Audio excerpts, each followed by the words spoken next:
حضرت عمر رضی الله عنه دا د شام والی حضرت ابو عبیده بن جراح ټاکلی دا ډېر جلیل قدر صحابي و یو وخت دی ورلی شام ته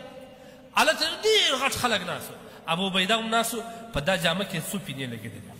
دا والی دی دا د ټول شام والی په هغه وخت شام کوچنی شان نه و دا اردن و فلسطین دا ټول په ګډ دا والی دی باره دا خلکو ته وایي چې یو ارتي ولاړ سي ما او دی سره پرېږده باره ورته ویل ابو عبیده هغه ورته لاول کور دې راښکاره کړه ده ورته امیر المؤمنین زما کور مه ګوره څه کوي چې ګوره بس دا کوم حضرت عمر رضی الله عنه نه راښکاره کړه ول ګوره هغه ورته ول درځه روان سو در شام در بازار ووت موږ هغې خو چې موږ یو منصب پیدا کړو کوشش دا کوو چې د بازار په منځ کې ښه بنګله پیدا کړو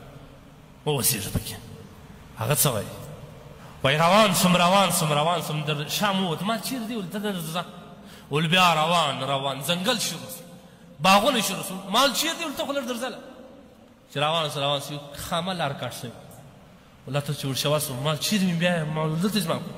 چې ولاړو د یو ځنګله په مابینځ کې یو د خرما د شاخلو څخه یو خیمه جوړه شوې په دې چې وننوتم یوه توره پرته ده یوه مسله پرته ده برید چوي ول امیر المؤمنین زما کور دا دی ول زما کور دا دی ول دلته چیش خورې په خاشوی لاس چخ کې د اخواسه یو پیاله راویست ډوډۍ پکې خشته ول د یوې هفتې ډوډۍ راوړم بیا مې د لاسه نه کې د خلکو د کارو څخه نه یم خلاص بس چې سهار ځم په دې کټوري کې خشته که ماښام راسم هغه خورم حضرت عمر رضی الله عنه د سترګو اوښکې توی شوې ده ورته خوله زیږدی کړل ما درته وویل زما کور مه وینه بیا په زړه کې د یو درد پیدا کېږي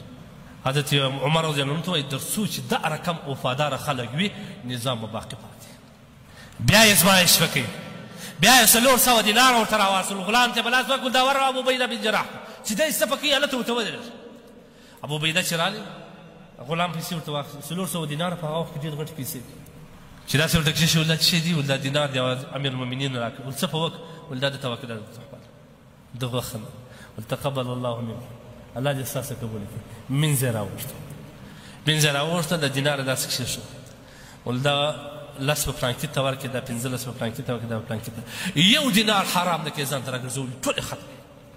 پر دغه ځای بیا امیر المؤمنین په حضرت ابو ذر رضی الله تعالی عنه باندې ازمایش تو به معاذ بن جبل رضی الله عنه هغه ته بیا د 400 دینار واصل وایي هغه ته هم دا منځ ته په لاس ورکړي چې دا وایي هلته ودرې چې دی څه پکوي په دې پیسو باندې وایي هغه ته چې کله ورغی ورته ویې چې دغه پیسې دا امیر المؤمنین رضی الله تعالی عنه موږ ته په لاس راکړي دي چې دا درته ورسو ول څه په وکړو دا د تحفه ده ول ده بېشلې کور والا ورته وویل موږ خو مسکینان یو شیخ موږ ته راپرېږده 2 دیناره پاتې شوه هغه یې دی د خپل کور والا ته وروغورځول دا ستا هغوی د دنیا محبت در دا حاله هغوی د دنیا مینه در دا حاله زما استاد یې الله رحم وکړي چې د دنیا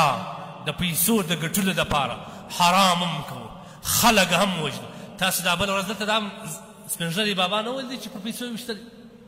من قتل دون ماله فهو شهید دا د الله د رسول فیصله ده که یو سړی پر خپل مال باندې وویشته سو دا شهید دی